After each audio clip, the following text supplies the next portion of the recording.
Aaaction! Welcome to another incredible episode of the Aaaction podcast on Shawshank Redemption. Is our movie today, which came out in 1994, directed by Frank Darabont, who also directed The Green Mile. And what a lot of people don't know is he also created the series Walking Dead.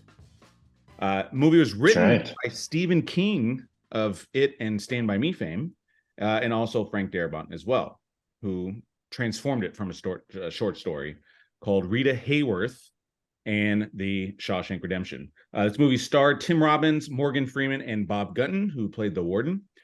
And this movie is, over the course of several years, two convicts form a friendship, seeking consolation and eventually redemption through basic compassion. And with me today, which I probably should have done before all that information, I have, of course, my brother Pete Dog in the house. Hello. I also have our friend Drew Stewart here. Glad to be here. If you have not met Drew before, he did our Jaws podcast, as well as our Pulp Fiction podcast and Star Wars podcast. So if you haven't seen any of those, make sure you check those out. And then on the bottom right here, you have Dominique Diaz, Francisco Diaz. Sure. Yeah, I know we go back. Francisco, but yes, Dominique Diaz. And if you haven't seen her, she has been on our Jurassic Park podcast. She's been on our Ferris Bueller, Home Alone. So main reason why we're watching this film today, we all grew up around the same time, and Shawshank Redemption is arguably considered one of the best dramas, definitely of our lifetime, if not all time. And fun fact, this is actually the highest ranked film on IMDb, tied with The Godfather, which is pretty fascinating. We'll start with you, Pete. Talk about your experience. You were probably 16 years old when this movie came out? Yeah, 16. I was a junior in high school. And yeah, this movie came out, and again, it got no marketing behind it. It had no force behind it at all. Nobody knew about this movie except for the critics who loved it. And I remember finally seeing it and was absolutely thrown into this horrific world, because that's the way I looked at it, because I just always imagined myself having to go to prison and thinking about that. That's my worst nightmare ever. And this movie really just brought you into that world, and was shot beautifully in such a way that you really did feel like you were there. And this film gave me, it was very early on in my sort of writing, but loving to read scripts and trying to get into that state of and this is actually something that I can do with my life. This was one of those first movies that really just kind of inundated you with these really brilliant words of wisdom and phrases and life lessons and how you should approach life, as well as the way it was written. I mean, every character has an arc, which is really bizarre in a movie with such an ensemble cast, to have each character have an arc. Usually the secondary characters, if there's this many, there's not really that many arcs going on. They're really just sort of there to help your main character kind of move along. But my favorite thing about this movie was, I didn't know anything about it. It was called The Shawshank Redemption, and you start watching it and you think that after the first scene when he gets convicted, the courtroom scene, you almost think to yourself, well, this is going to be about, maybe this is going to be about how he's going to prove his innocence in jail and how he's going to be redeemed that way. Yeah. Which is what most prison films are, Exactly. But this ended up being a movie that literally every character, including the prison itself, gets redeemed in some way. I mean, it's not just about Andy Dufresne. This movie is about the redemption of every single person in this film. And it just really it's one of the more beautifully written stories ever. Yeah, absolutely. Drew, talk about your first. Oh, you're going to say something else, Pete? And we got introduced to Morgan Freeman as a voiceover guy, finally. And he was thrown into that world, and now he's the only one outside of James Earl Jones. Yeah, for sure. That we want to hear. For sure. Drew, why don't you talk about your experience watching the film? Yeah, we've talked a lot in the past, being a similar age of a lot of these movies coming out around the same time. And also about, for me, I didn't really get into movies that much until college. So this came out when I was probably like a freshman, sophomore in high school, and I didn't see it in the theaters. It sounds like not a lot of people did. I didn't see it until college, at which point I did, and I was seeing a bunch of stuff then and kind of really trying to figure out what I liked. And I will say that it didn't resonate with me quite as much as some other films did. I think probably because I was in a phase where I was trying to like find things that were edgy or like new. It's interesting. I understand that this film is great and almost a perfect film in a lot of ways. And I think it's intended to be all of the pieces to come together and pull at your heartstrings and make you feel a certain way. But it's interesting as we're, and not to give things away, but as we're going through like the different categories, as I was thinking about them, like lines and scenes and funny and this kind of stuff, it's so well written and it's such a great Hollywood movie. But like for whatever reason, I don't feel it in my bones or my soul. It doesn't mean it's not a great movie, and I'm gonna love talking about it and all of that. But for me, it doesn't necessarily have quite the same emotional register that a lot of films do. Certainly, I would say, some of the movies that I've had a chance to talk about on here before, like Star Wars and things like that. But what I'll say is, it is almost a perfect movie in terms of kind of what I agree with that. The story arcs, and like the only reason I struggle with this is it almost feels like it was made to be a perfect movie, because it's too perfect in a lot of ways. And we'll kind of talk about it, tease it out as we get into some of the categories. But it was great watching it again, seeing a young Tim Robbins, a younger Morgan Freeman. The performances are great, and I'll leave that for a little bit later. But it's a great film. Just for whatever reason, doesn't tug at my heartstrings the way I thought maybe I remembered it did. Wow, you just kind of went down a notch or two in my book. Over I mean, here? you were like really up there in my life. I Didn't talk you to you. pick I this talk film? about you. I did I not talk pick about you everywhere. Talk I about how thought you great picked you this are film. to everybody. Listen, let's we can wait. We can get into it. Part of it is like, if we're all going to gush about it, then I'll maybe talk about some of the parts of it that I think are have some foibles, but it's all good. Well, By the yeah, way, that'll- 100% don't pull any punches. Like, you say what you feel about it. yeah, Don't, that's what don't makes this an interesting podcast. Dominique, why don't you talk about your experience? fight about the ending.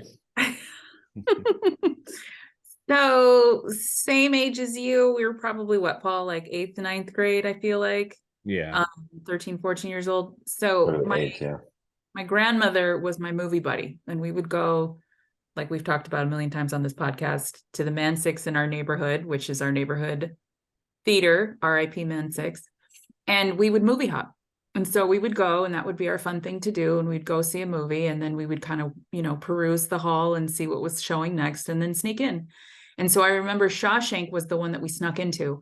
And just like you said, Pete, I had no context of what it was. I don't remember seeing a preview. I don't remember it being talked about. I don't remember anybody saying, hey, you have to see this movie. I had zero idea what this movie was. All I knew was the title of it. And I have, and it's actually one of my favorite movie memories, because movie going back then to me was such an experience. It was such, I don't know. I was just talking this with my husband the other night of like what it used to mean to go to the movies when we were like in that age. Like, it was such a big deal, and it was such a just an experience. I don't know what else to say about that. But anyway, and it was one of my favorite movie experiences because I had no idea what I was walking into, like, at all. And to sit there and just be absolutely captivated by this movie from start to finish, and just not only with the writing and the performances and the music and the cinematography and the story and all the things and all the feels. You were angry, you were scared, you were happy, it was funny, it was sad, there was love, there was, all these different things. And it's, I think also what you said, Drew, like, it is the perfect movie in that way, like it is. And so I'm interested to see what you have to say moving forward, because you kind of made me think a little bit differently about it. And that's pretty exciting. Nice. Nice.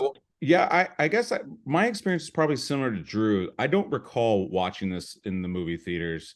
I don't even recall being a fan of this film when I was younger. Like I remember everybody always talking about this, and I'm like, yeah, whatever. I don't know if I just wasn't interested in the subject matter. I don't know. But I know I definitely didn't see it in theaters. And I don't even want to say like I liked it until probably college or after college. And it might not have been like my third viewing of it, maybe. Because again, people just always kept talking about it. I'm just like, I don't think it connected yet. And then, right around the middle time is when I think for me it really started to kind of sink in and kind of work for me.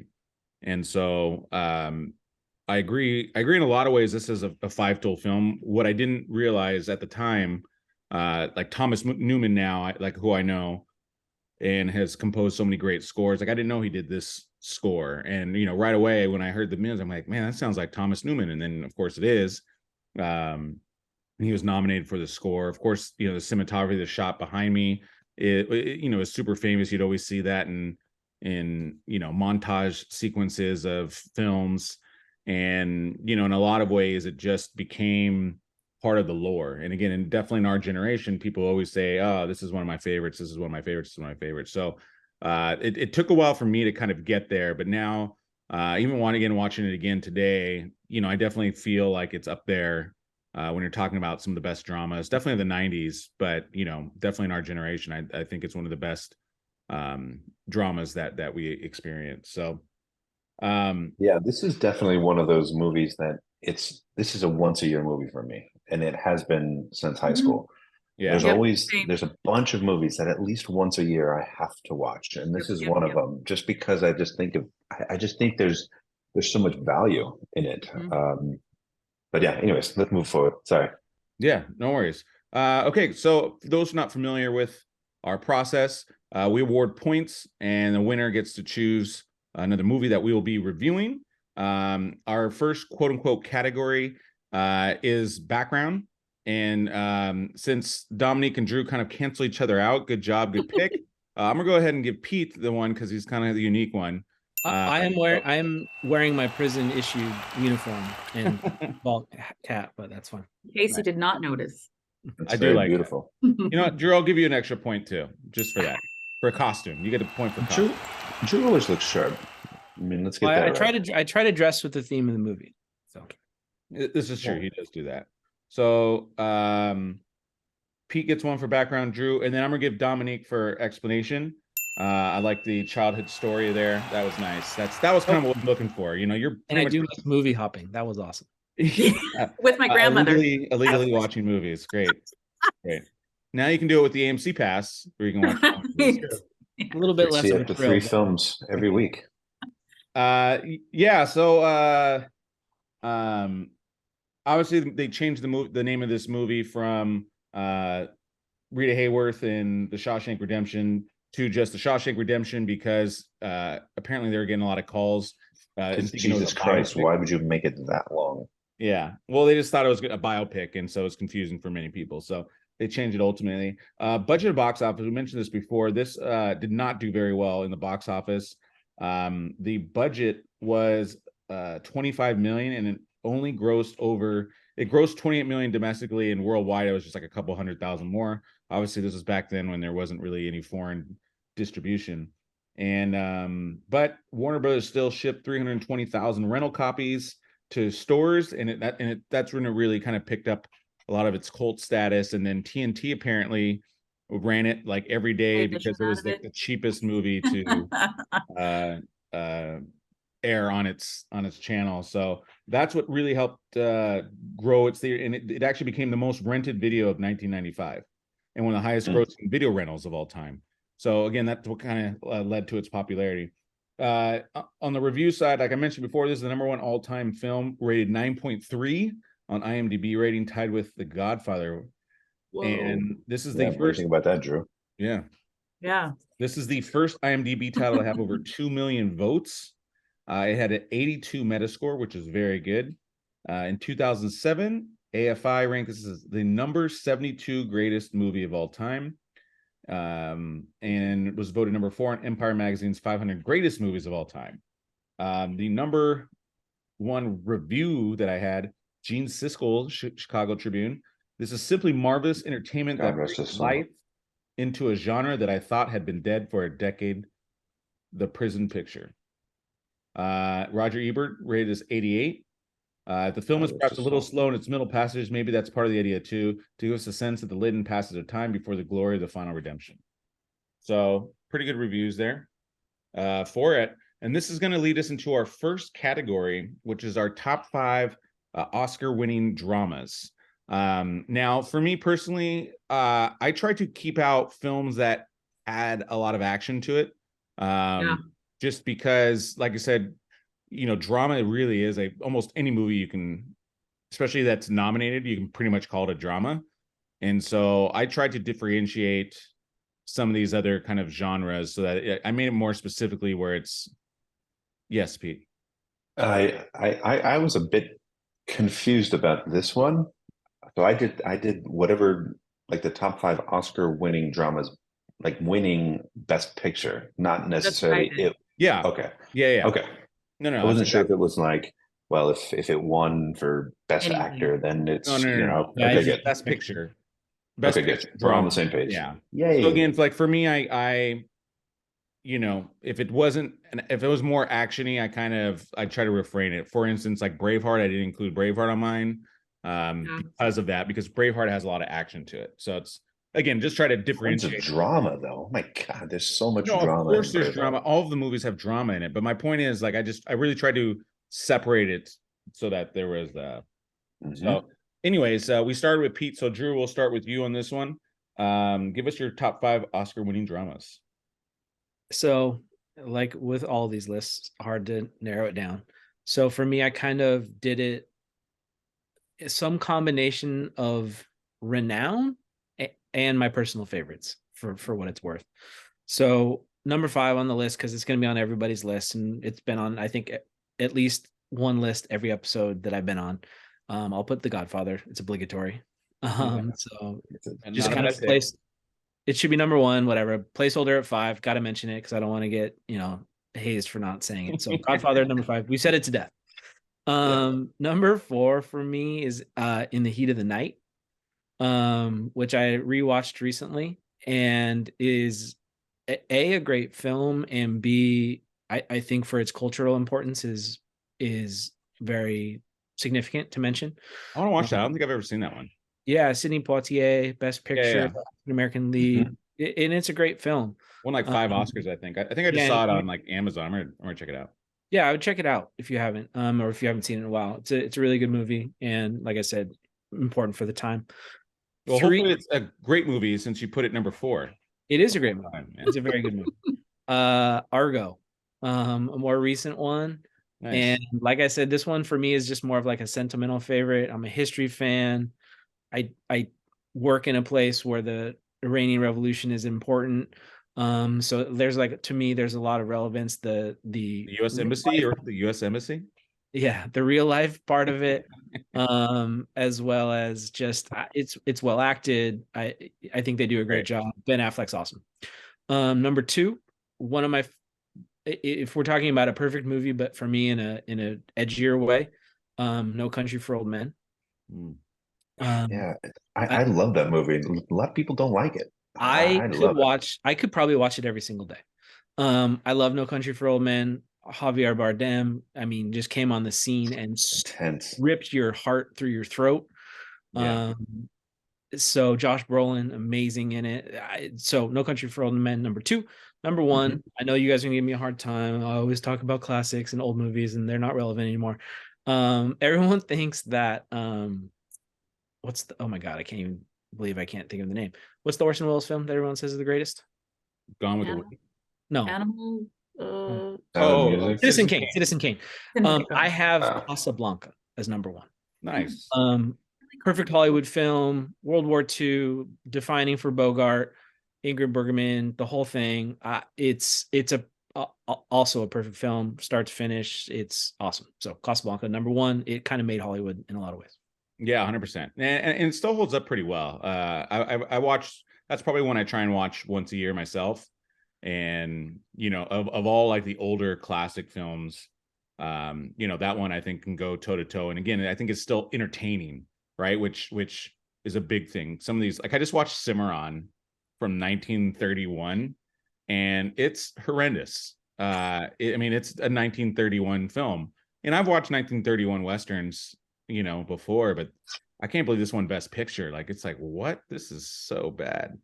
Yeah. But it's got of culture, of course, terrible stereotypes and all that good stuff. But I was reading this other list earlier, and it was like the last one, and they're like, this one is the stereotypes, and this one is so terrible. Like, I can't believe this is one Best Picture. So that was great. All right, Dominique, we'll go with you. All right. So I always pick classics that I grew up with. Probably not the very best, but my favorites. So number 5, I have Dances with Wolves. Nice. Because that was another defining film in my early teen years that I really was captivated by. Number 4, I have Silence of the Lambs. Yeah. That was epic. I remember the first time watching that too, just like, what the hell am I watching? It was just amazing. I wanted to put that on my list. That's a great one. Oh, so good. And then 2 and 3, piggybacking off of you, Drew, Godfather 1 and 2. I kind of go back and forth with which one I like better, only because I love Sonny. He's my favorite character from the first one. But then Al Pacino's character in the second one is just chef's kiss. And so that's 2 and 3. And number 1 for me is Schindler's List. Which one is which? Which one is 2? Which one's 3? I don't know. I can't see. Back to back. I'll put Godfather 2 and then Godfather. Sure. Because I like Sonny. You said and the number 1 for me is Schindler's List. Nice. Yeah. I remember watching that for one of our history classes. I wrote a paper on it, did a whole thing. And I'm very fascinated by everything World War II. My grandfather was in the war. Yeah, I bought a red coat after that film. Huh? I bought a red coat after that film. Right? Yeah, little girl with a red coat. So anyway, that's my favorite, and that's number 1. As because I was with you, Paul, and the whole like I wanted to put Deer Hunter or Saving Private Ryan, but then I felt like they were a little too actiony, and Gladiator. Yeah. So Gladiator. I want to include Gladiator. I'm like, that's too actiony. So that's why I put Schindler's List. Action drama. Straight drama, number 1. Nice. All right, Pete Dog, list. What do you got, buddy? It's crazy that outside of The Godfather, none of these are on anyone else's list so far. This is a diverse group that we have. But here's what a perfect list sounds like for top 5 Oscar-winning dramas. Number 5, I put amazing movies on mine. Let's just get that right. Number 5 for me is Rocky. This was like, this movie was made for nothing by somebody who was nothing, and it turned into one of the bigger franchises ever in history.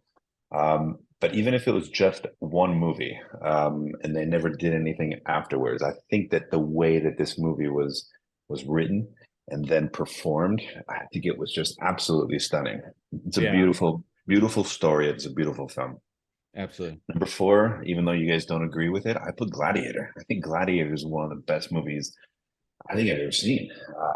I thought every character top to bottom, yes, there is a lot of action, but there is so much drama and so much backstabbing and so much there's just everything in this film. It's one of the better films. And I can't really say I'm like really into that sort of time period in terms of films. A lot of them don't really get well done, but this one was just next level. Number 3, I put Forrest Gump. Because of the significance of that movie when it came out, it was unlike anything you've ever seen before. It was funny, it was sad, it was historical, quote unquote. I just thought that it was unique and it was beautiful. The music, the piano music score that they did throughout it just brought you into this very simplistic world, even though there was chaos sort of all around it. It was just great. Number two, this movie jumped up into my top movies, and it just won Best Picture. Everything, Everywhere, All at Once. This is a movie that you can't even wrap. I've said this in our podcast before. I can't even wrap my head around somebody actually wrote this movie and then actually were able to kind of make it happen on screen. It just is impossible for me to think that that can be accomplished, and yet they did it, and it's one of the best movies I've ever seen. And number one is Godfather 1 and 2. Just combine them together. It's The Godfather. Yeah. It really should, like to Drew's point, we really should just eliminate Godfather altogether, because it's Sure. kind of unfair. It's almost like Yeah, for sure. It's just always on the list. Like it's always we should almost best So comedy of the 80s. I have Well, some it's Godfather. It's similarities gotta be. on my list, but I have two unique ones. My number 5, and I'm only putting this because I watch this almost multiple times a year, and I'm just, for whatever reason, I'm always just captivated watching it. And it's Spotlight. And Oh God, I love that movie. I love this movie. Forgot about Obviously, that. it's a Damn it, why very isn't that dark on my top subject 5? matter, but Son of a man, bitch, that's such a good movie. I can put that movie on and like I It's can so stop what good. I'm doing, and it's just so How easy can I forget for that? me to watch Really because I just good. love the investigative aspect of it, So good. and it's really, really well done. And I put that as my number 5, obviously, just because I'm not saying it's necessarily the top 5, but I think like right now today Great. it is, because I watch it so much, and so I want to include that. Spotlight is what She Said wanted to be, like in the worst. Oh kind of way. yeah, for sure. I'm surprised a lot of people have never even You did heard a of joke right Spotlight. there, Pete. I thought you were doing a Michael Scott. Yeah, I was like, wait, what? No, I'm not joking. She Said could have been Spotlight. Yeah. But No, I forgot the title of the other film, so it threw me off. My number 4 is Drew's number 1, but Casablanca. For all the reasons that I said before, it is a true masterpiece in cinema. My number 3, and again, this was more driven. I wanted to include Dance with Wolves, but Dance with Wolves was more action-y. Wolves. Dances with what? Wolves. My number 3 is Unforgiven, and this was just this masterpiece of a Western, but that is like pure drama. There's not a ton of action in that film, but it One of is the best really movies just ever.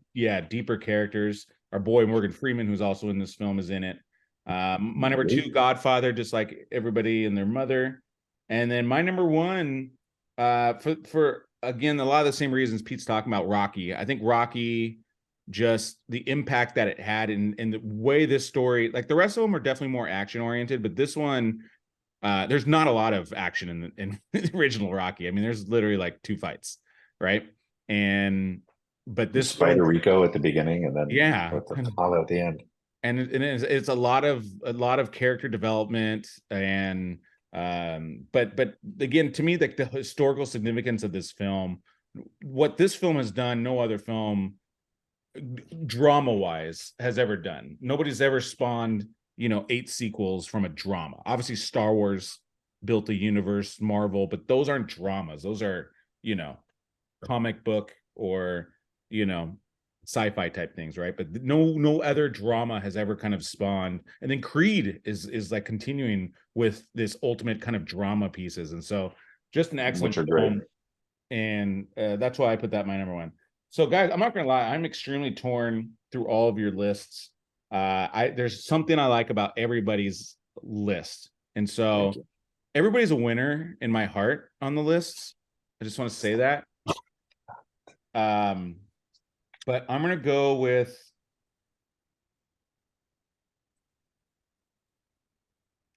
Pete on this one.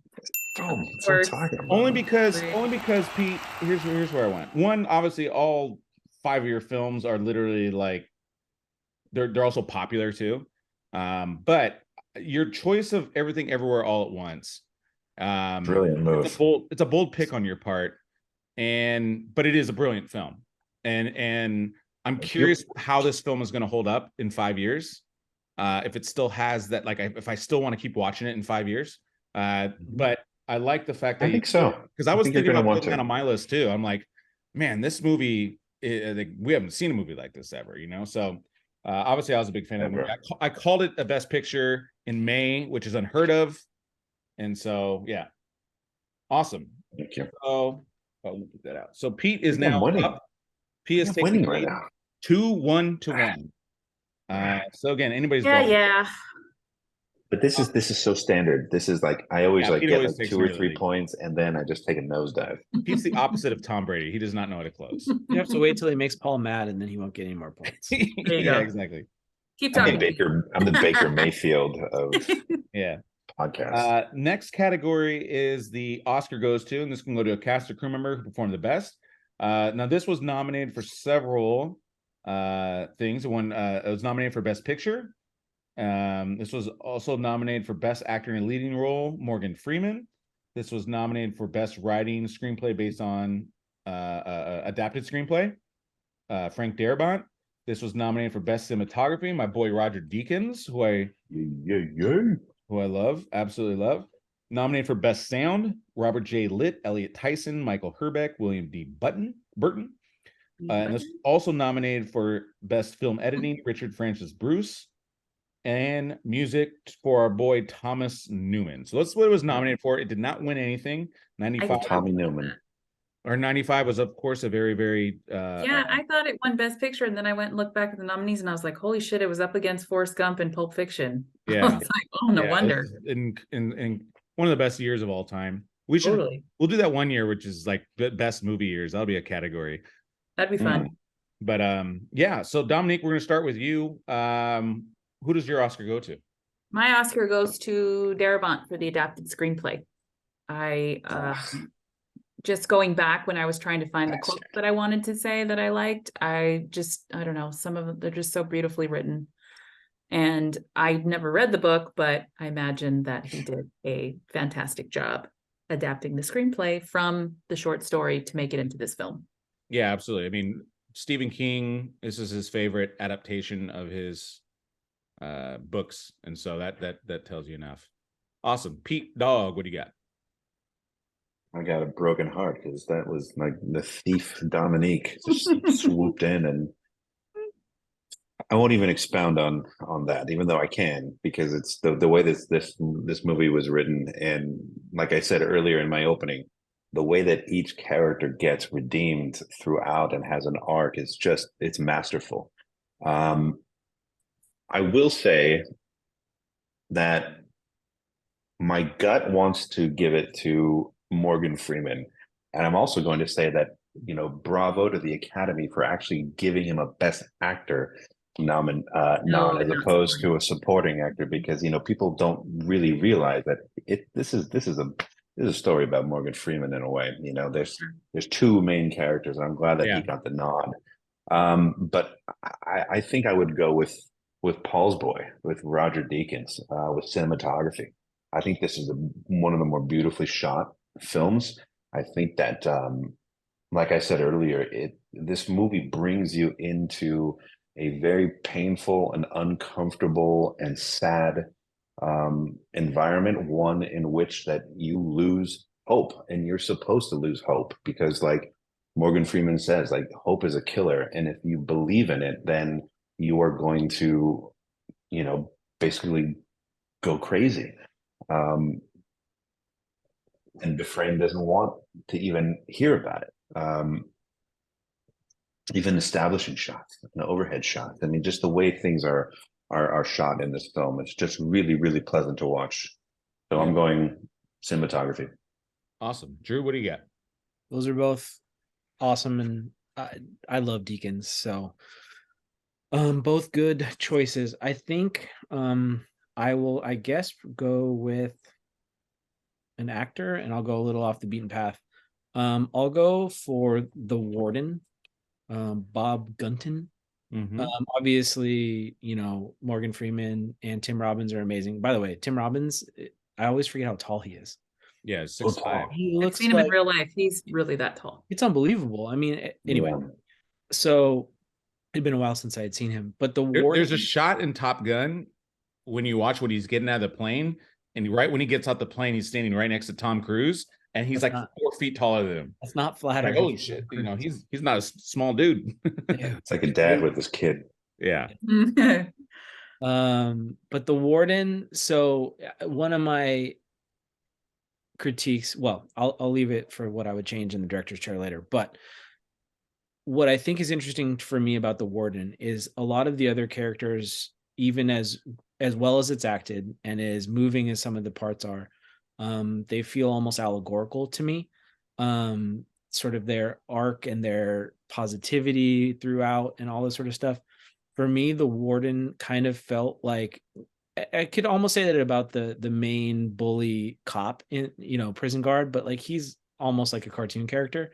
The warden is so diabolical and so good at drawing you in at first and thinking like, oh, he's a warden, but he's probably a decent guy and he's God-fearing and he's all these kinds of things.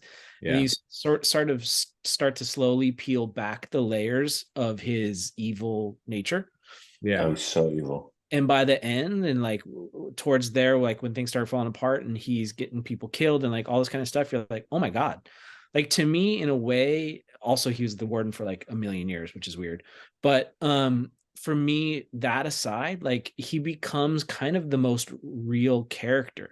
And you can kind of like watch his moral decay sort of as you go. And for whatever reason, he feels the most real to me in the whole film, which is kind of sad because he's horrible, but he feels the most real. And the actor does an amazing job, Bob Gunton. He's so disgusting and despicable, and he is, him and Hadley, Captain Hadley is the other guy that you're thinking of. Yeah. They are that evil constant that you need in this film, and they both really, even though he is Hadley is a lot more, not cartoonish, but definitely more animated. But that warden really does just encapsulate evil, and he does it to perfection, even when he's trying to be nice. Yeah. It's just like, you can just tell there's something off about the guy. Yeah, for sure. I would go with screenplay for sure. I think, like you're saying, it just, Darabont just deserved an Oscar, period. So whether you want to give it to directing or writing, I think he deserves it, as well as a lot of these guys. I mean, Newman. But again, this is such a great year. I mean, you're talking like all-star level league. So it's like, yeah, but if you give it to Newman, you're taking away from this guy, that always thing. So I think this movie is tough to compare with the other ones, because it's like, yeah, you're gonna take it away from Zemeckis. It's like, it's tough. But but point wise, I'm gonna give it to Drew. I really like how he explains his thought process. Even though I like Darabont, but yeah, good job, Drew, on that. I'm surprised by that. I thought you guys did a good job. Thank you. Yeah, everybody did a great job. Everyone's doing good so far. Which is so kind of a close game, 2-2-1. Our next category is Get Me the RA Gold Award for different castings. This was pretty interesting. So a lot of the who's who was on board for this film. Clint Eastwood, Harrison Ford, Paul Newman, Gene Hackman, Robert Redford, and Robert Duvall were all considered for the part of Red. In the original novel, Red is a middle-aged white Irishman with graying red hair. However, Darabont always had Morgan Freeman in mind for that role because of his authoritative presence, demeanor, and deep voice. Red's reply, maybe it's because I'm Irish, to Andy's inquiry about his nickname, was kept in the film as a joke. Jon Favreau auditioned for the role of Fat Ass. He later told Empire magazine that this was the worst audition he ever did and encouraged him to try and lose weight. In the close-up of Andy's hands, loading the revolver in the opening scenes, the hands are actually those of Frank Darabont. Later in the film, when Andy carves his name into a cell wall, Darabont's hands are used again for the insert shot. Rob Reiner loved Frank Darabont's script so much he offered $2.5 million for the rights to the script so he can direct it. He wanted Harrison Ford and Tom Cruise to play Red and Andy respectively. Darabont seriously considered Reiner's offer, but ultimately decided it was his chance to do something really great by directing the movie himself, and even took a pay cut in order to allow to direct. Andy Dufresne was originally offered to Tom Hanks. Due to scheduling conflicts with Forrest Gump, he couldn't do it. Although he did end up working on The Green Mile. Jeff Bridges, Tom Hanks, Kevin Costner, Tom Cruise, Matthew Broderick, Nicolas Cage, Johnny Depp, Charlie Sheen were all considered for the part of Andy Dufresne. Costner liked the script a lot, but he was embroiled in filming The Waterworld. Good choice, Kevin. Yeah. That one. The role of Tommy Williams was intended for Brad Pitt, but he did interview with the vampire instead.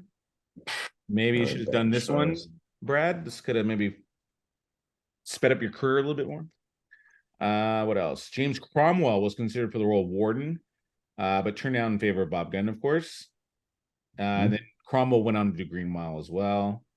And Charlie Sheen loved the script so much, he called up the executive he knew at Castle Rock and said, I'll do this film for fucking scale. Sheen even offered the film a 30-minute test reel with him playing Red to show he can do the job, but Castle Rock said no. And of course, they cast Robbins and Freeman. James Gandolfini also auditioned for the role of Boggs. So my question for you all today, and we'll start with Pete, is off of the list of... Well, okay, hold on a second, because the script that you sent me didn't have any of this information on it. Yeah, so I'm gonna give you names right now, and you're gonna pick it. Okay.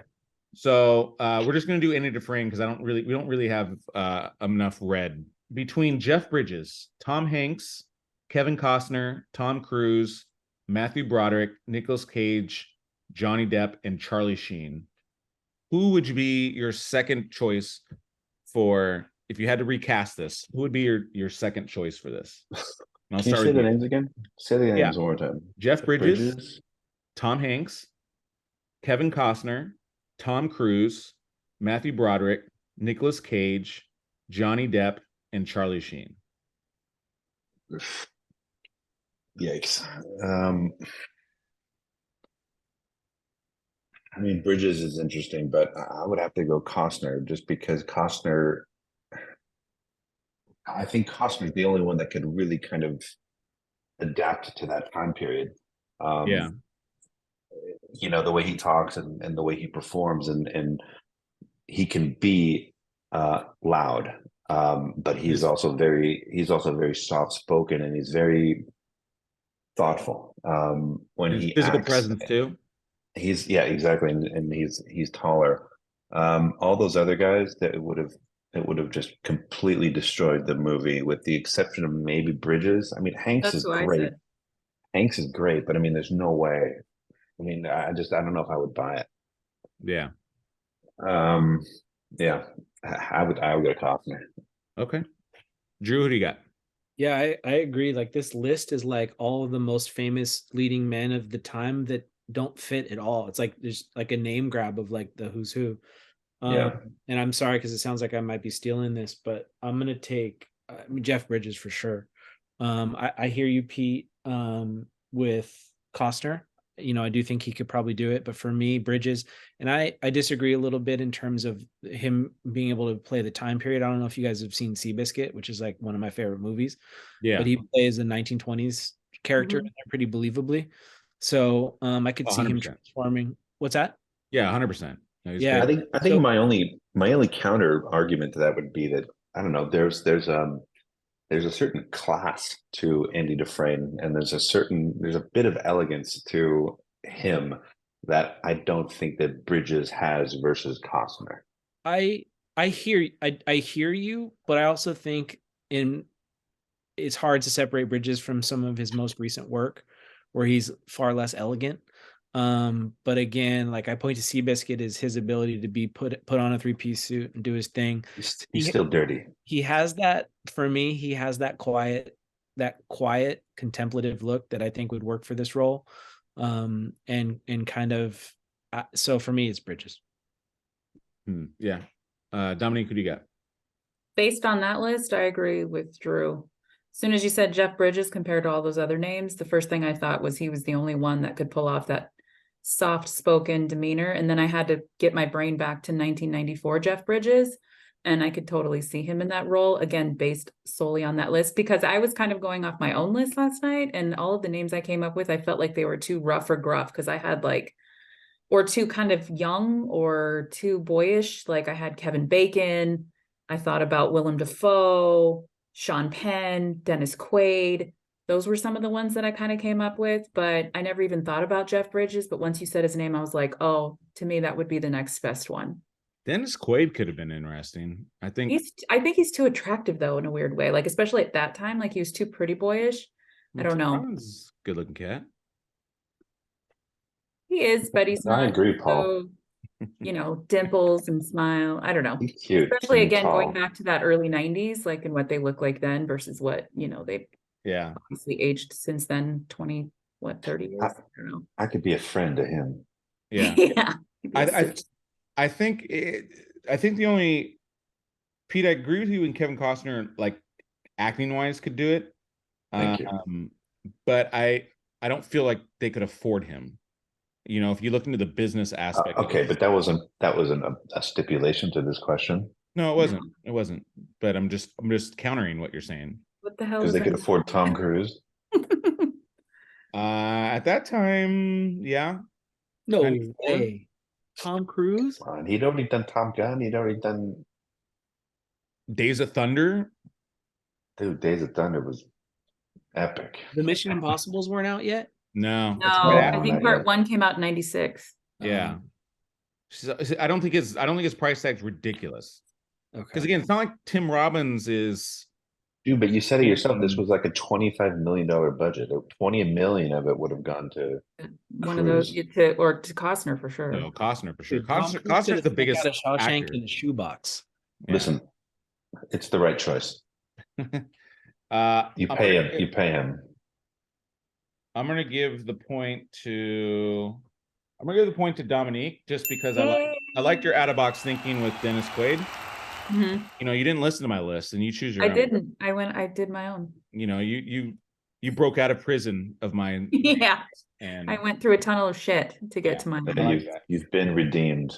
Right. But if I had to choose from that list, I'd probably go with Drew and Jeff Bridges. I do think Bridges is on that line with Tim Robbins in terms of, you know, a big actor, but not unaffordable or obtainable, but also has like, I think he can play that role. So I had the right answer, but I didn't get the point. Got it. Check. Yeah. Just like Pete had the right answer, or no, Dominique had the right answer on the last question before, but I liked your answer better. I know, I'm kidding. Yeah, I know. Even. Okay, next we have It's Not Your Fault, most powerful. I like the Sean Penn call, actually. And I don't like him. But I think you don't like Sean Penn? No, I mean, he's okay. He eats the room a little bit too much sometimes, but I just feel like he's like one of the most versatile actors I could think of. Like he's played so many different roles. Yeah. Next we have It's Not Your Fault, most powerful scene that gets you emotional or sad. So Drew, we'll start with you on this one. Man, I was really hoping that like something would leap off at me, but like, I don't know. It all feels so, dare I say, contrived. I'll explain it later, like when I get to the director's chair. Anyway, which one? Like, I mean, yeah, there's a million parts in here that like could make you emotional or sad. I guess hence the name of the category. I guess for me, what makes you sad? I will say it feels trite, but the Brooks montage of him leaving prison, going out into the real world. Brooks was here. Yeah, the institutionalized, that part right there, the like etching in the thing, and then like he kicks it over and you're like, oh, what's happening? Is that an accident? And you see him in the mirror in the background. He's to me in a lot of ways the most tragic character. So for me, I'm gonna say that scene, that Brooks demise. And obviously that leads up to Morgan Freeman, like, is he going to make it? Is he not? Like, it really, that's obviously the kind of main point of that. So, cool. Dominique, what do you have? So I didn't go sad on this one. I went feel good. And, I mean, it's not, I don't know. My favorite scene, one that makes me feel the best, is the very, very end when they meet each other on the beach. And you get that closure that you wanted. They both made it. They found each other. It just wraps up the story so beautifully. And that's my favorite feel-good scene, is when just the very end, when they both meet each other on the beach. Yeah, for sure. Pete Dog, what do you have? Yeah, those are both very good. Yeah, I mean, I get the sad part. There's not a lot that is sad, like I'm bawling my eyes out sad. No, that's why it's emotional or sad. Yeah, no. I'm agreeing with Drew, but I mean, there's just so many emotional scenes, and I'm not going to say a lot of them because they all have to do with a lot of my favorite quotes and Same, me too. Yeah. best shots, etc., etc. So one of my favorite scenes that it didn't get me emotional, but it did put me into a new mode when I was watching this film, because up until this moment, we were in the prison and it's horrific, and Dufresne is just getting shit on every day by the pretty boys, and just the thought of being in prison. The tar roofing scene for me is one of the more emotional scenes, because it really does. They think it's a reward to just go outside in this heat and tar a roof, like that's their reward. And then it immediately kind of turns intense when there's the confrontation, not confrontation, but with Hadley, and he's going to throw him off the roof, but there's a brilliance to it. And then the very end, when everyone's drinking beers and he's just sitting back, Dufresne is just sitting there. He has this absolute look of peace on his face, despite his circumstance. And they even offer him a beer. Like the friends, like finally accept him. He's finally one of them. Offer him a beer, and he's like, "No, I gave up drinking." Like it's just like it was like the perfect moment to end that scene. Great scene, one of my favorites. Yeah, for sure. Yeah, I mean that's probably my feel good scene, to be honest. But yeah, obviously a very emotional scene. I would say the other scene for me, and maybe it's just because it's my own serenity, but when he plays the Mozart song in the prison yard, and how much peace he gets from that. I mean, I'm very similar to that. There's been many instances when I've just blasted music, and I don't even know if it's subconscious or like related to this film or not, but like I've done that a lot and it just like blast the music, and it just encompasses the entire room, and everyone's just forced to listen to the music. And even though 9 times out of 10 it's inappropriate, most people still kind of succumb to the music and just allow its beauty to kind of like overtake. And so for me, I can definitely understand the importance of something like that. So I would say that scene was such an FU as well, because Yeah. he worked so hard to get into the good graces yeah, of the prison staff, especially the warden, and then he just does this one move. Again, like we sat on the roof with the shoulder, with the sun on our shoulders, and felt like free men. This was another moment where they're just grasping at moments of freedom and feeling something real again. That was another one of those great moments. And another great quote. And he's like, I have no idea. And we had no idea what these Italian women were singing, but it was the most beautiful thing we had ever heard. We'd like to think that they were singing about this. Yeah. Yeah, that's a great scene. Yeah, for sure. Okay, cool. I am going to give the point to Pete. Yours was that one scene. Dominique, yours was the end scene. I'm gonna give it to Dominique because that's probably like if one scene actually gets me like actually emotional, probably that scene. I mean, obviously it's the climax of it. Some could say that's cheating by picking that scene, but it is by far, and it's an amazing climax to a movie. So good, and just ties everything up.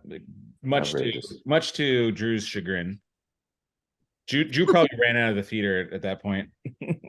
No, actually, I'm embarrassed to say, like, why it's a great movie is like it does between the music and like it's like the lovers coming happy across ending. Their friends. Yeah, I read that. Like, I think Tim Robbins said something like that. Like, it's this kind of a male love story without the romanticism. Totally. Awesome. All right, so next category, I'm looking forward to this one here in people's films, but the great Morgan Freeman, we're gonna pick his top 5.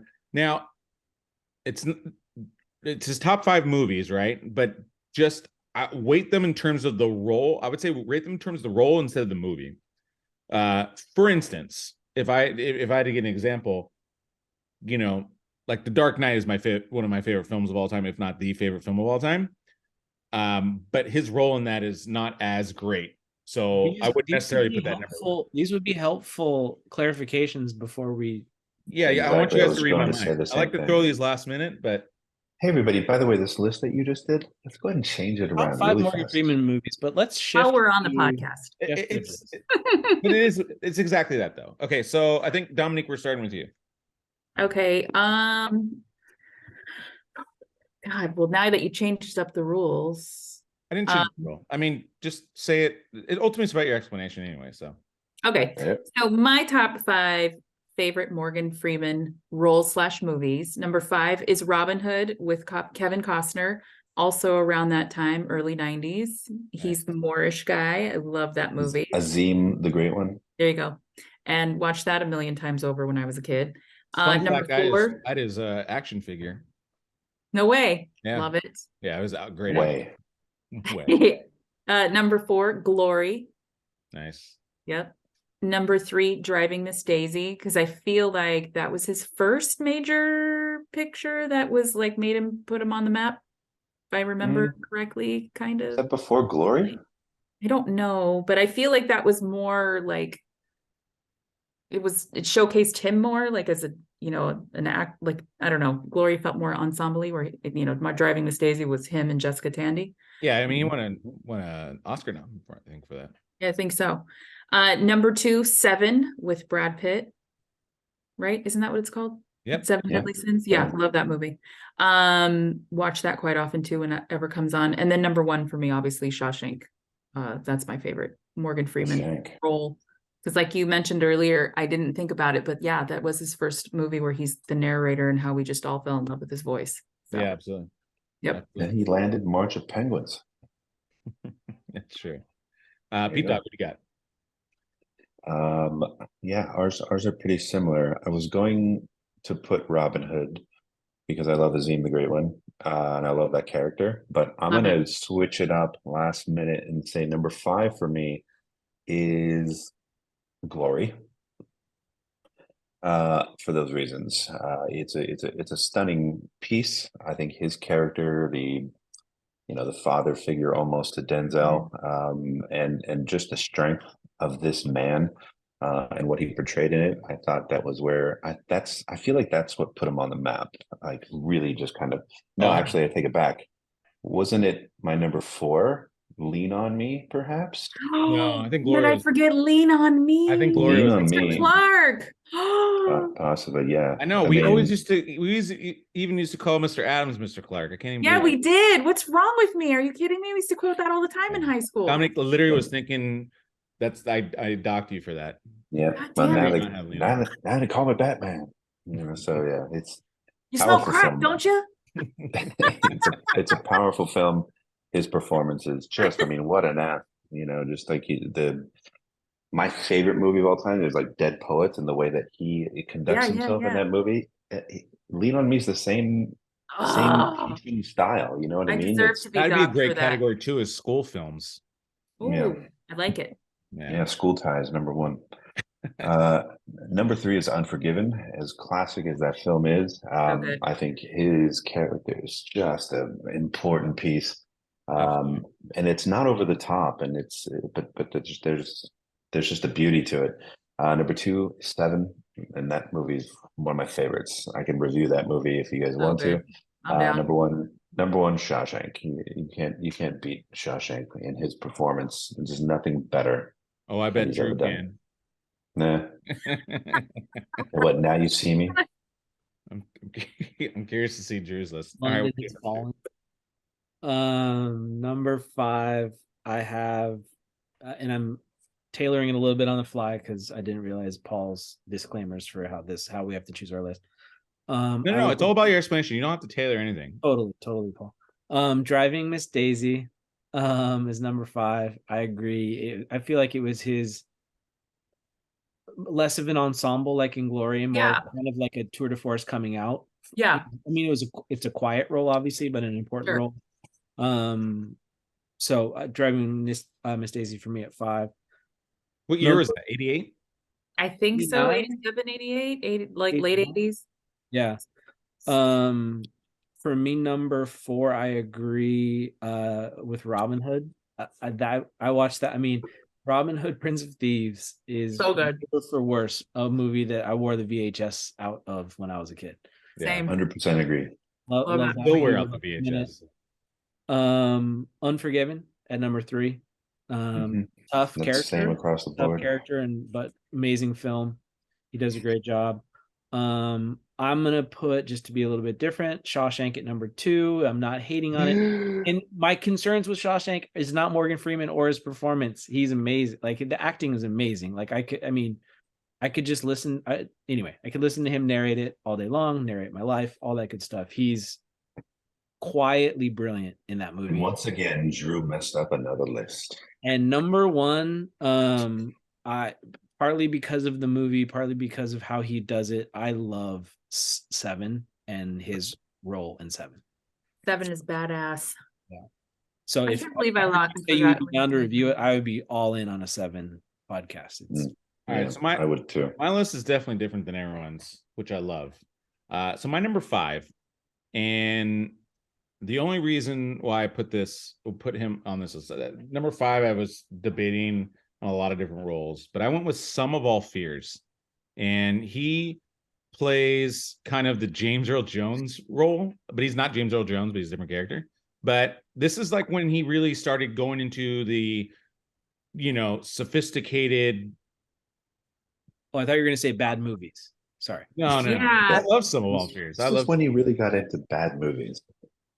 No, but like this is when he really started being like presidential, and after this, that he's done many presidential-ish type roles, but this is when this is like one of his first like government type roles, and so I've always loved the film. I love Tom Clancy, and so the movie's not perfect. The movie's not perfect, don't get me wrong, but I really loved him in this role. Him and Ben Affleck had a nice rapport, so I liked it. Number 4 is Batman Begins, Dark Knight. I loved him as Lucius Fox, as kind of like the sidekick. I thought you just talked us out of using the Batmans because he doesn't. No, I just said, like, I would just say the role's fine. You can have it on the list. What I'm saying is I wouldn't put that number 1, even though Dark Knight is like my favorite movie. Don't put it number 1 because of the movie Dark Knight. We're so confusing. Just put it because of his role. Does that make sense? Like, he's a supporting. He's a supporting role. Anyway. Number 3, I Some of All Fears at number 5. You don't make sense. I'm already out. Number 3, I have Shawshank. Number 2, Robin Hood, and then number 1, Mr. Clark. God damn it! You gotta have Lean on Me on it. You gotta have Lean on Me. Because no that. No love for Bruce Almighty. Bruce Almighty. I thought about that too. Forgot about that. Isn't he God in that? He played God, for God's sake. Right. Yeah, I mean, we're all going to hell because we didn't include God. But Pete now has 3, Drew 2, Dominique 3. So again, no, Drew has got 3 as well. No, we all have 3 now. I think I only have 2. Yeah, really? I've been keeping track. Should have more, but Drew, actually, you were close. If you had Lean on Me as your number 1, I would have give you the point on. I really liked your list. Thanks, Paul. Just Lean on Me. All you needed was Lean on Me. Just just Sum of All Fears. Peak Ben Affleck. Yeah, exactly. All right, next category we have Meatloaf. Scene that makes you laugh or feel good. Obviously, probably more feel good. There's not a lot of funny scenes, quote unquote. So aim towards the feel good on this one. And so I believe Pete, we're back up to you. Yes. I think what I'm gonna do, Paul, is go with my feel good scene. That's for this good category. idea, Pete. Glad you thought of that on your own. Yeah. Feel good scene is your background when he's finally actually redeemed, and I never felt better at any point in this movie than when he actually got redemption. His character got redemption, and he's standing there, and you feel as amazing as he looks when he's just moved to the side. Paul, let us have a look at that. Let's see his face. Let's see that face. There it is. I mean, look at how he's just so happy. Like, he did it. He's finally done it. It's only taken 30 years. That's the most feel good that you can be. Yeah, absolutely. And it has nothing to do with homosexuals. Right. So I'm going to change it. I was going to say either the opera or the final scene. You guys have already mentioned those, so I don't want to retread that. I will use the scene that is my background, which is the film. And I think it's a great scene on a lot of levels. It kind of shows the small pleasures. I mean, we love movies, so it's maybe not that small of a pleasure, but the small pleasures that they can get in prison, even though they've seen this movie, it sounds like a bunch already that month. They have it memorized. They know when Rita's going to do her hair flip and all this kind of stuff. But, and, we're also desensitized to things now, especially things that are like sexualized and all this kind of stuff. There's like such a like great exuberant like innocence from like these criminal men that are just so ecstatic when she flips her hair and smiles at the camera. I mean, their looks of joy that you see there, and like Morgan Freeman's reaction, here it comes, is so great. It makes me smile. Look at his smile I behind know. you. I mean, It he's makes me so happy. smile. It makes me happy for them. It's so that for me, that's my feel good scene. And it really did come at that point in the movie where you needed that. And that's why the writing of this goes back to Drew and Dominique's Oscar pick, really. I mean, it's like the way it was written, it was placed beautifully in the movie. Like right in the middle of the movie, you kind of put in this movie scene where everyone is just human again. Yeah. Dominique, what do you have? So I went funny, and I really liked Haywood's character. He's just like the kind of typical country bumpkin redneck, And when they're going through the library and they're getting all the books and checking them in, and he talks about Alexander Dumbass. And then later on you see him with the headphones on singing Hank Williams. And so I don't know, I like his character. I like the friend group that they have and how they kind of rip on him, and he's just a simpleton, but he makes me laugh. Nice. Even his line when they're like finding rocks for Andy while he's in the hole or whatever, and they're like, that's not Oh yeah, alabaster, whatever. And he's like, what are you, a fucking geologist? yeah, just the way his the way he delivery is just delivered that great. line. Yeah, his character's awesome. Awesome. It's just kind of an under, this side role that's pretty funny, and I think he brings a lot. I agree. And he gives incredible that character. little comedic timing that you need throughout the film. Nice. How intense was he too at the beginning, where Andy's like, what was his name? The fat guy that got killed at the very beginning, and the way he turns to Andy, and he's just like, what do you care? The look on his face and in his eyes, like you just had this feeling that he was somebody you just don't mess with. Right. Meanwhile, he was like a sweetheart of a guy. Right. Totally. Crazy. Nice.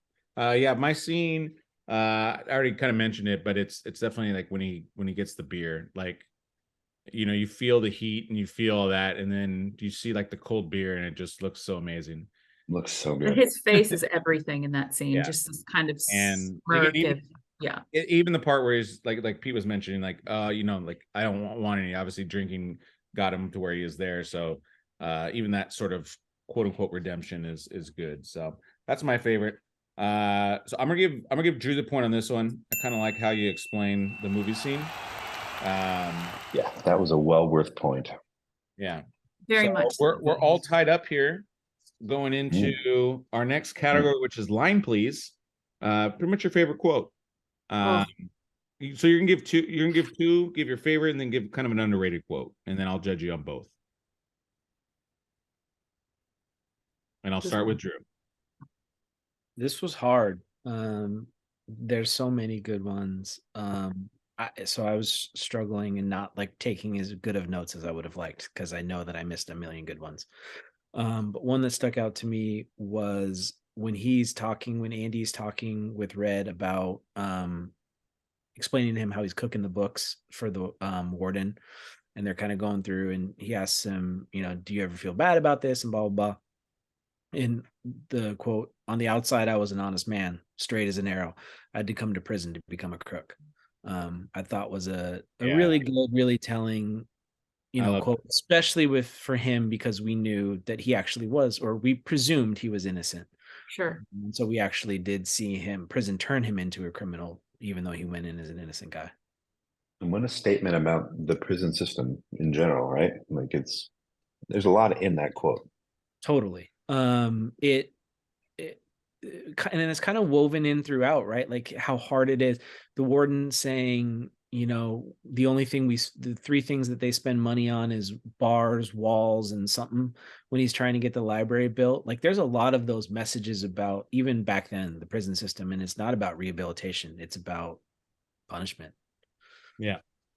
And then an underrated one, gosh, I don't know. This one kind of got me in terms of the warden being both evil and also like a very sophisticated way of talking for the time. I felt was when he's down in the hole and he's explaining to him that he's never going to become free because I can't remember the guy's name, has the story to exonerate him. And he's down there and he goes, and he's telling him basically like, knock it off, you're never going to be free.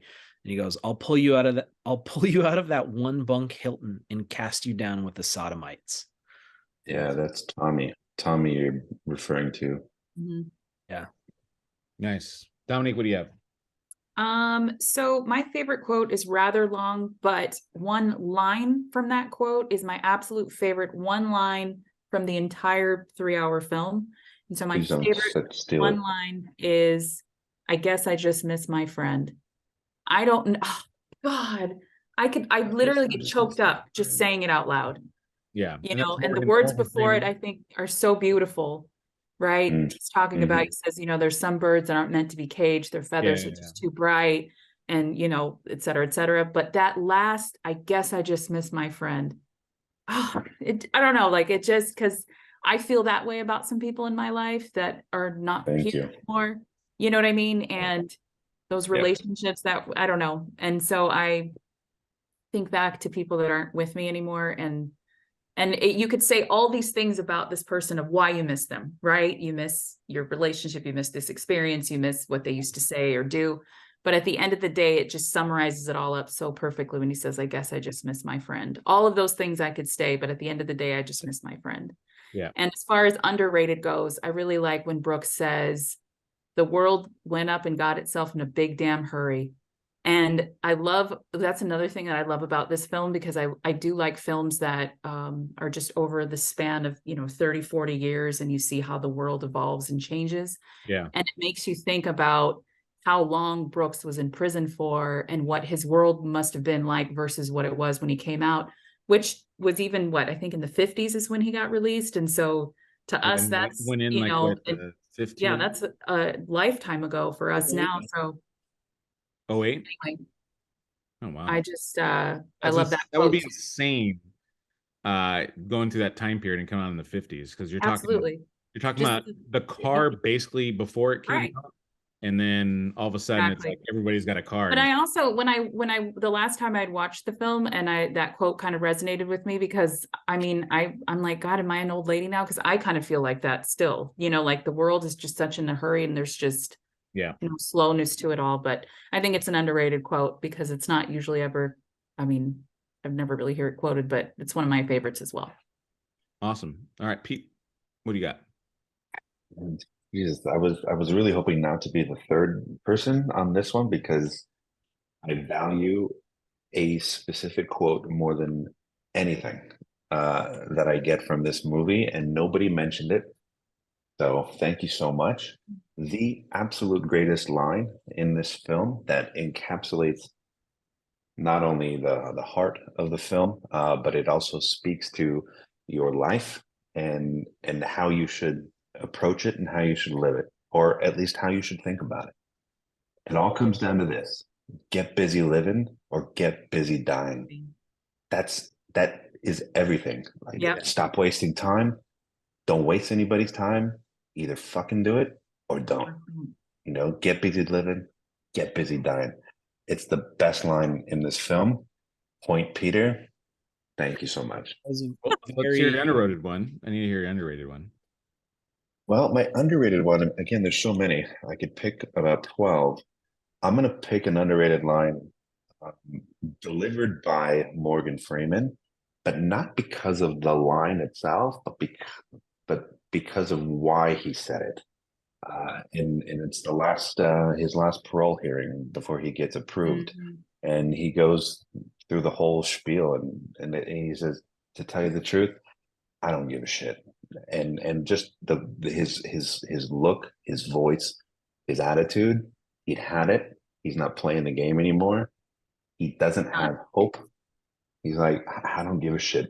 Stamp me, don't stamp me. Write whatever you want to write. Yeah. It's a great line. It is. Yeah, I had my favorite quote was Drew's. I like what he had. And then my underrated quote was Andy Dufresne. He crawled through 500 yards of shit to come up on the other side. Yeah, exactly. I totally choked. I just love that line. So many.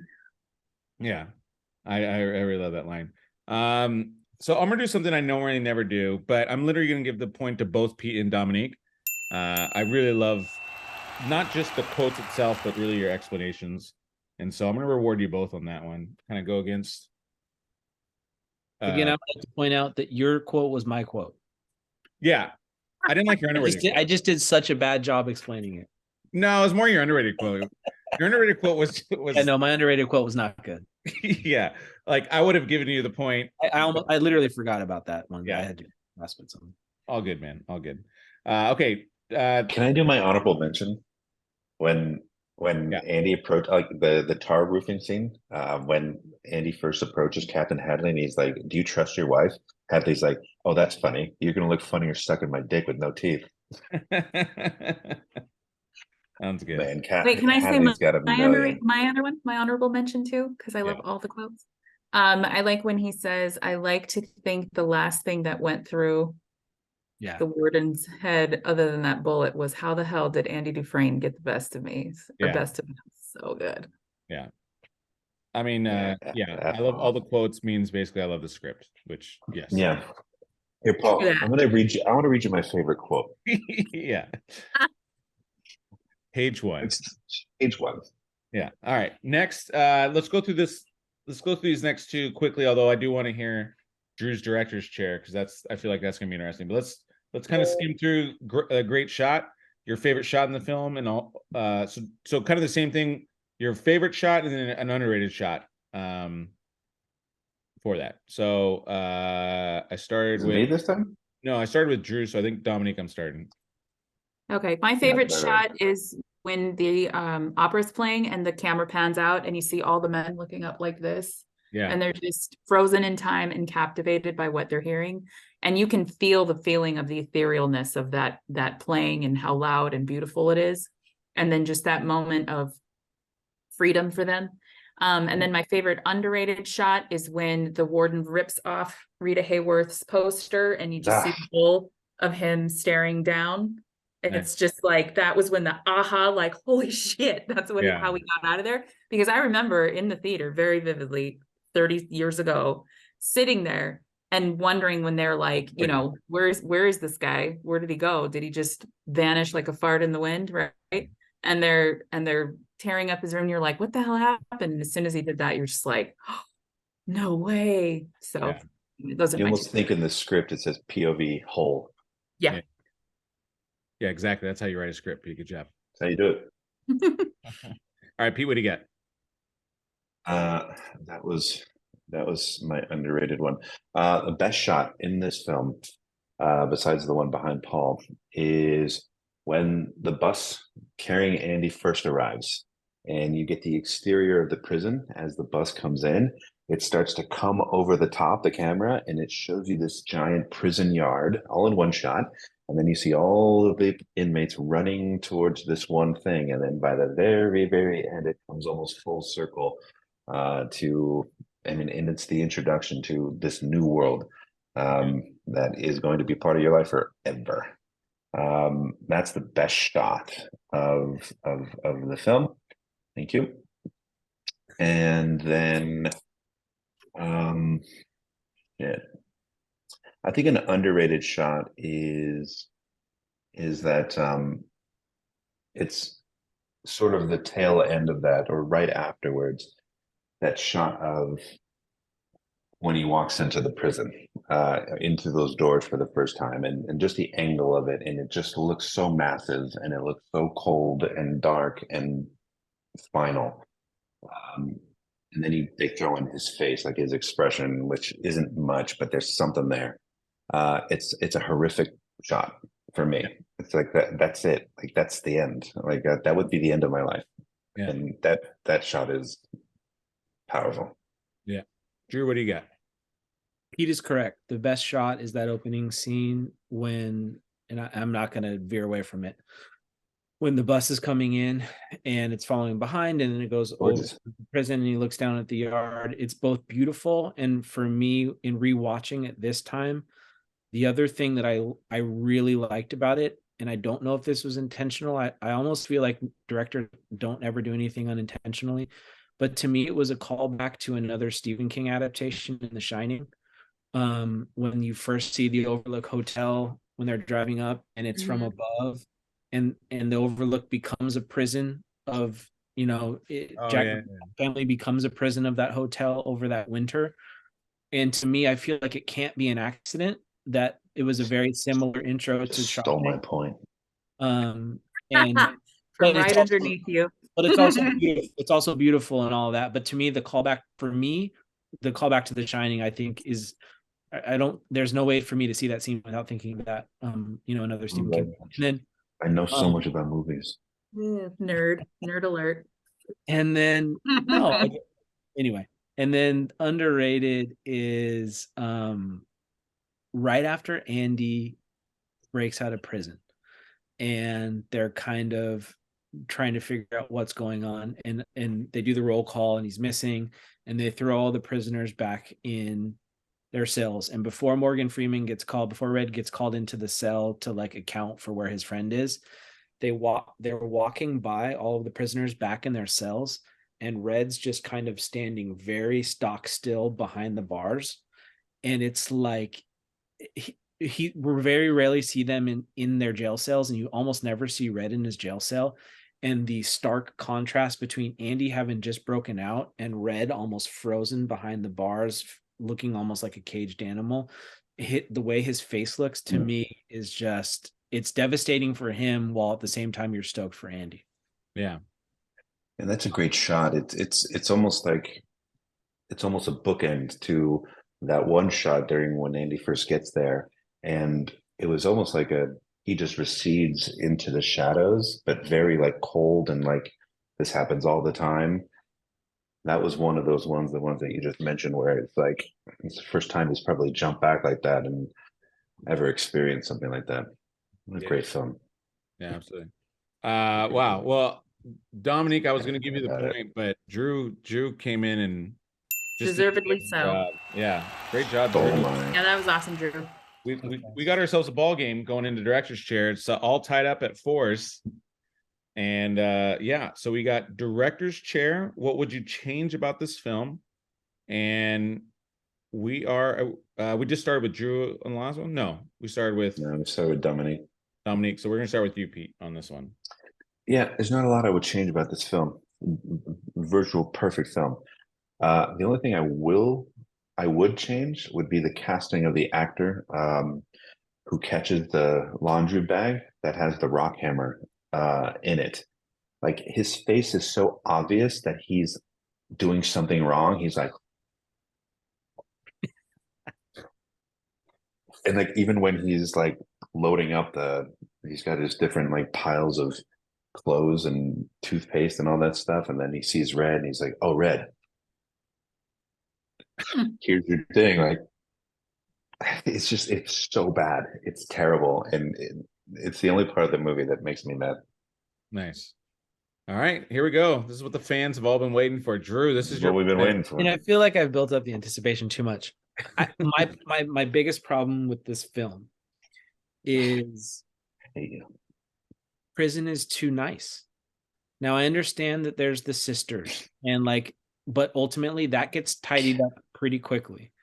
So, and the warden is bad, but if you stay on the warden's good side, you're fine. If you stay on the guard's good side, you're fine. Name like every prison TV show or movie I've ever seen, in the mess hall, in the cafeteria, there's always a fight. Somebody gets shanked. lunchtime and dinner, they're all sitting, they're reminiscing, they're having the best time in the yard, they're throwing the baseball, they're having a good time. They're in the library listening to Hank Williams once they gets the library built. Like, if you act right, and once they got rid of the sisters who, admittedly, like, that whole piece for Andy Dufresne, it wasn't that bad. Like, it really wasn't. They were all pals. They all got along. Nobody ever fought. Everybody was great. Well, they And got beaten quite a bit. What's that? They got beaten quite a bit by the guards. Again, if you acted correctly, once you befriended them, you were golden. So, I think it's also a different time period too, and it's Maine. So that's what I was going to say about, like, when you mentioned about other films and like people getting shanked and stuff. I'm like, this is in Maine in 1930s, 40s. Like, it's how hard is your criminals in Maine? You know what I mean? Like, yeah, like, I don't feel like it's like, Pelican Bay or San Quentin. You know what I mean? In the 90s or now, or I don't know. Like, California penal. You know what I mean? Yeah. In the 90s. I get it. I get that it's a different time. I get all of those things. But they have a great friend circle. They love each other. All they do is look out for each other and care for each other, which is great. Maybe that happens in prison. I know it's a different time. But I almost want to hang out with them. Like, I would love to hang out, throw the baseball with Red and Shawshank. Like, it's not that bad.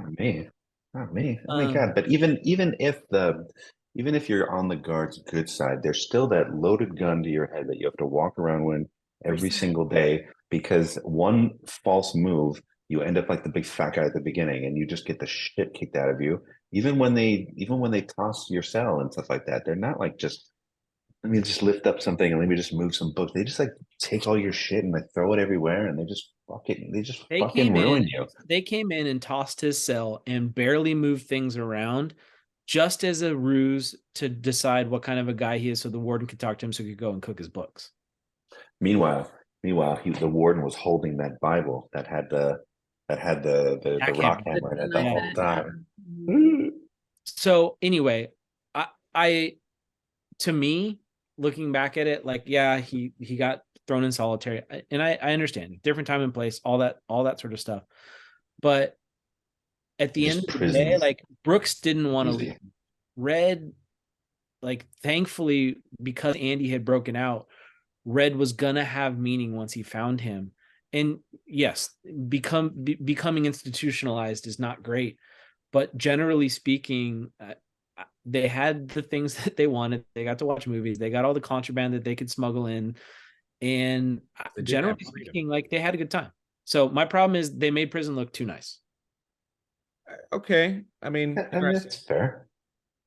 But I'll tell you from my own Monrovia prison experience that, even if you're nice and they still seem nice, like, you don't like being there, and it's like, I'd rather not be in prison.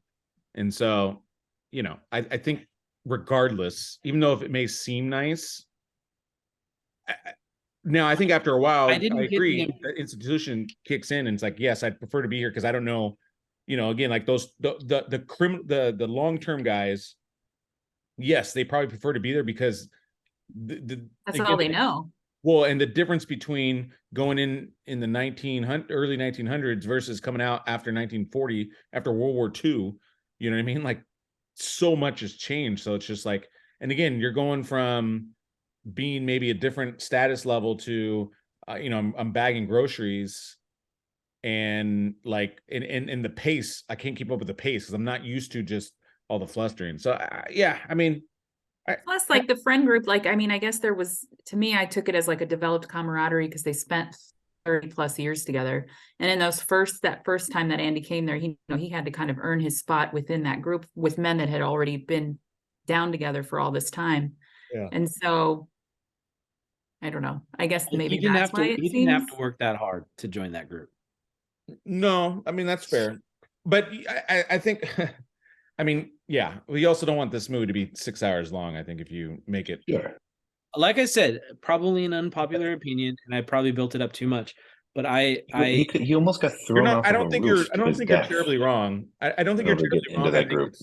I don't think it's important. I think it's irrelevant, but I don't think you're wrong. If that makes sense. All right, Dominic, let's hear. I think you're wrong. Dominic, let's hear your director's chair. This is always my weakest category because I mean, I don't know. Everything seems so great to me, but for me, I just wish, because that last scene to me is so powerful and it just wraps everything up, I wish there would have been a little bit of dialogue between the two. I wanted that extra kind of closure, that extra happy moment. Yeah. For all that the two of them suffered through and the journey and what it took for them to both get there at the same time. Yeah. So I just wanted a little bit of dialogue, but that's really all I could come up with. Yeah. Yeah. I'm kind of with you.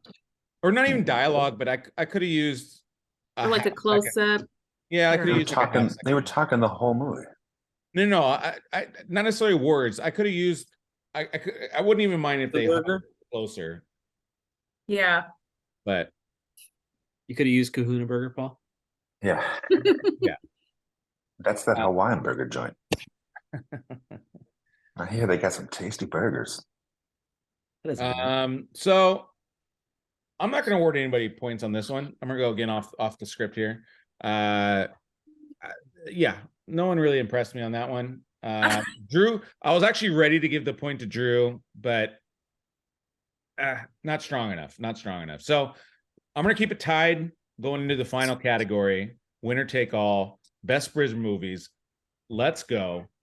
So we are going to be starting with Drew. You're going to give us our best prison movies. I'm excited to hear this. There's some really good ones that I have to leave off. Yeah. I'm going to start with a personal favorite. It's more recent. It's kind of ridiculous in a lot of ways, but I love it. Law Abiding Citizen. Oh, nice. With Gerard Butler and That's Jamie. a sneaky good movie. I watched that like not that long ago, and I was like, oh, I mean, terrible title, but I'm like, this movie's pretty good. Wildly cathartic, like in a terrible way, but like his vengeance spree is pretty amazing. Yeah. So I like that film a lot. In the Name of the Father, with Daniel Day-Lewis, I think is, he to me is as good as it gets in most ways as an actor, and I think that was one of his earliest breakout roles. That whole sort of historical era interests me a ton. So In the Name of the Father for me. Hurricane, Denzel Washington, and for me, I can't separate the real story from that. I'm an enormous Bob Dylan's fan, and Bob Dylan's song and sort of like the protest that was that led to, reopening the case and all of that, and the film sort of encapsulating all of that. Denzel Washington's amazing in everything that he does. I really like that film a lot. American History X. We can review that movie any day. Yeah. I mean, you guys, sounds like you guys are on board. It's an amazing film. Ed Norton's, he had a run there of a lot of amazing stuff, but I think in a lot of ways his best work, his body transformation and all of that, just Edward Furlong, who hadn't seen since like T2 or whatever, like he was great. Cemetery, man. Yeah, great movie. And then for me, like I was debating between like The Great Escape and Escape from Alcatraz and a lot of different like sort of like that 60s 70s, but I'm going Papillon, the original one. So to me, that film is one of those that you watch it, I'm terrified, grabs me by the throat. What year did that come out? I know of the film. I've never seen it. 67, I want to say. Let me look. Hold on. Oh, not the remake with. No, the original. Have any of you guys seen it? No. Oh, do yourself a favor. Let me see. Oh, it's on HBO Max. Okay, I'll check that out. No, not 68, 73. Sorry, but yeah, Steve McQueen. Oh, Dalton Trumbo wrote that. I think probably his his best role in my opinion. Great film from the early 70s. Papillon. And the director, Franklin Schaffner, he directed Planet of the Apes, Patton, just to name a few. Yeah, Dustin Hoffman's also in it. Really good. Yeah, that sounds amazing. I'm gonna check that out. All right, great job, Drew. Always This is why we bring you on, Drew. You always add some color to the list that we have. Dominique, what do you have? So my number 5 is by no means a good movie, but it's fun, it's campy, it's cheesy, it's great. I love it. Con Air with Nicolas Cage. Yes. It's just so good, right? It's so bad it's good. Like it's one of those movies. Like I don't know, it's so entertaining. It's just I'm struggling characters. with this one because I know it's about prisoners, and I guess the plane is kind of a prison. I didn't pick it because I know they come from a prison. They come from it was listed on my list. I know, and I can't disagree So with it. I'll be honest with you. I kind of had the same thought, Pete. I was between that and Life with Eddie Murphy and Martin Lawrence. No, this is because I kind of wanted to kind of veer, like I wanted to get something that wasn't so serious, I guess, like the other movies that I have on my list. I was a little disappointed in Life. Life didn't quite do it for me. You're disappointed in Life, Paul? No, right, pal. So, but I'm with you. Like, So to your point, Paul, Life wasn't. I didn't feel like it deserved top 5, but I wanted to get something that was a little off the cuff as far as not being so serious. Yeah, because I had even entertained what's the one with Adam Sandler, The Longest Yard, that remake, the Burt Reynolds film. Anyway, so my number 5 is Con Air. Number 4 for me is American Me with Edward James Olmos. That film was deep, and if you know anything about the Mexican mafia, Homeboy had the red light or the green light put on him just for all the things that he exposed, the real life things that he exposed about that whole culture, that gang. It runs a little close to home with some family members. So, but I know enough for have us like not even talk about it. Like move on. Yeah, we don't even want to. We don't want to talk about it. We don't mention anything. We just move forward. So that's my number 4 is American Me. My number 3 is American History X with Edward Norton. That film I remember also seeing in the theaters and just being like, what the fuck? And loving every minute of it. Number 2, Green Mile, with Tom Hanks, and it's just in James Cromwell, like we mentioned earlier. I love that film. It's so great because you don't really see the turn that it's going to take, I feel like. But anyway, such a great film. And then number 1, of course, Shawshank Redemption, I feel like is the quintessential prison movie. Yeah, for sure. Awesome. Pete Dog, what do you got? Well, yeah, so I was struggling with this one a little bit with my bottom 2. I decided for my 5th, I decided to go with a documentary about prisons called 13th. And if you have not seen this documentary, that's deep. It is one of the more eye-opening as a white guy. It's really just, it kind of puts your thoughts and the way you perceive things, the way you perceive our government, and the way you perceive hypocrisy, the way you perceive torture. It's just a brutal representation of something that I have zero knowledge about, right? Like it's eye-opening, and it really kind of lets you kind of take a step back. And is that Ava DuVernay? She's the director. Yeah, I think that's right. Anyways, I love documentaries. I never put them in my top 5s, but this one I think needed to be there. Number 4 for me is a movie that the movie is based off of something that happens in a juvenile detention center. So it's kind of a prison, but for kids. It's called Sleepers.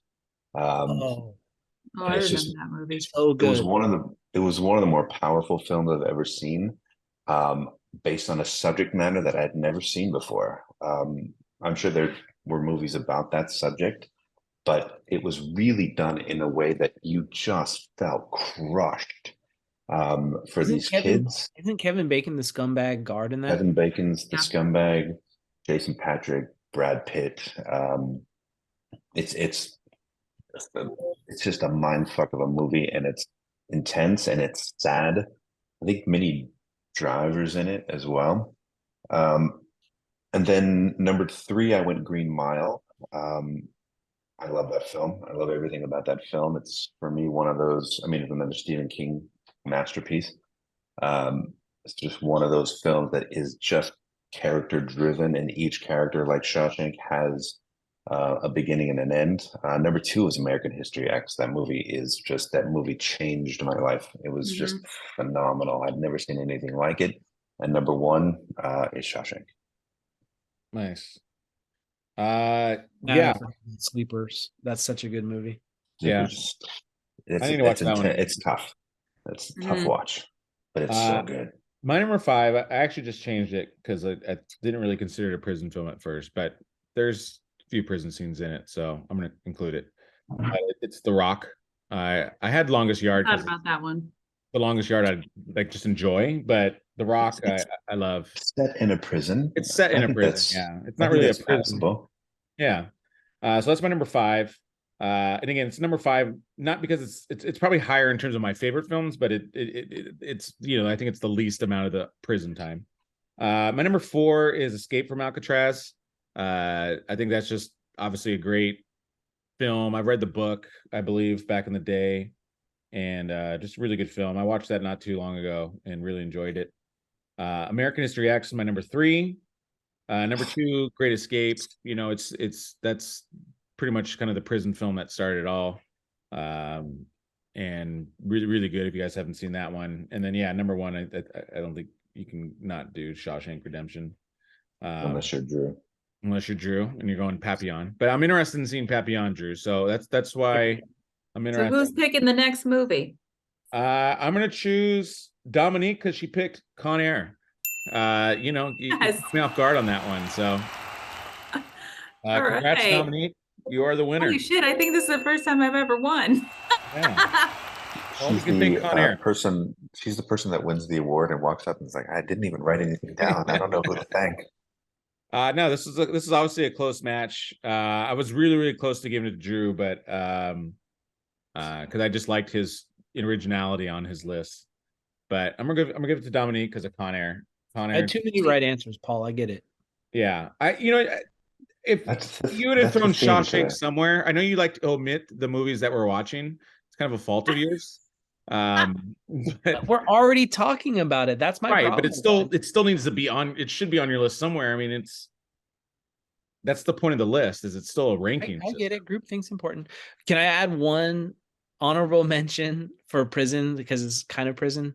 Yeah, Life is beautiful. That just came to me right now. I don't know. It's so good. The Robert might have won. Benigni film. Yeah. Anyway, sorry, I don't know why that just came to me, but God, that movie's amazing and moving. That's a prison film. Well, it's like. So I know it's World War II. Concentration. Like a prison in your mind, man. Oh, okay. Oh, concentration camp. Okay. I guess those are prisons. I don't know why the script of it. That's what I'm trying to remember. That was like one of the first actual scripts I've ever read. I read that in film school. Yeah. Interesting. All right. So Dominique. So I'm between Give us 3 films. So maybe we can take a vote. Okay, well I have 2. 7, since we talked about that tonight. I thought that would be a really good choice. And I've always wanted to talk about Gladiator if you guys haven't already. We have not. I would do Gladiator over 7. 7 I feel is like a season 2 type of film. Okay. People like it, but I don't think it's like as popular. Well, let's go Gladiator. I like Gladiator. I can definitely do a Gladiator. It'd be nice to rewatch that. Drew, are you down with Gladiator? Nice, Drew.